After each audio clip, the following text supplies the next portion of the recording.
for his 5 minutes of questioning. Thank you, Mr. Chairman. Ms. Hopper, how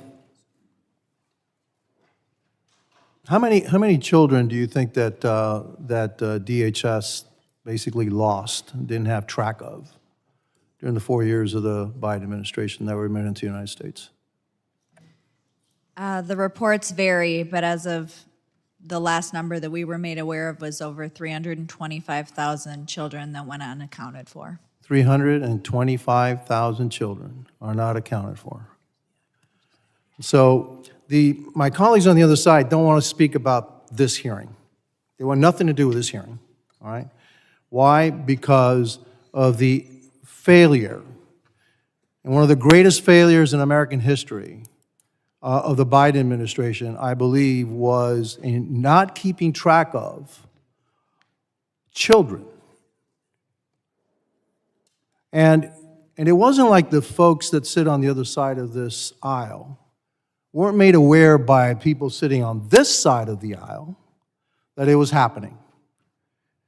And, you know, they failed to do anything or speak out against really this atrocity that was happening to the children that were coming through the border.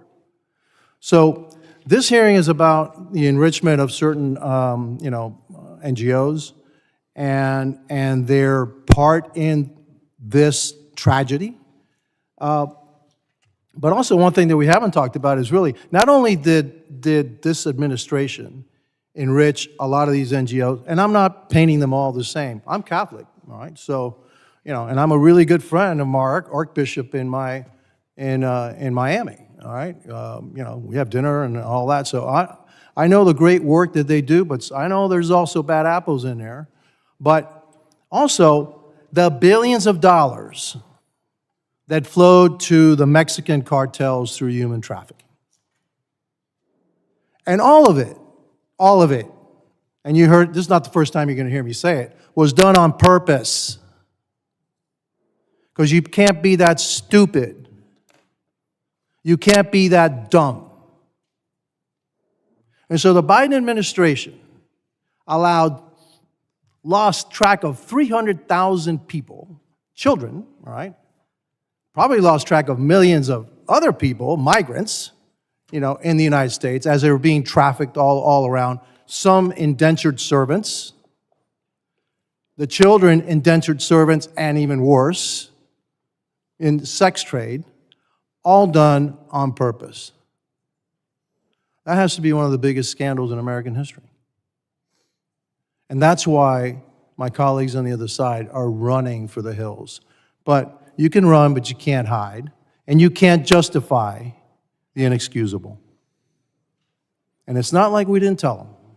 And it wasn't like I wasn't here for 4 years telling them, hey, this is happening, and it's done on purpose. And a lot of my colleagues here were doing the same thing, and they just ran away. And now they're trying to say, well, I don't want to talk about this. I don't want to talk about what we're talking about today.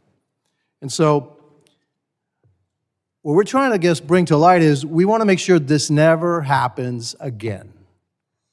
And yeah, we need to bring it to light right now because it wasn't going to be brought to light under the Biden administration. All right?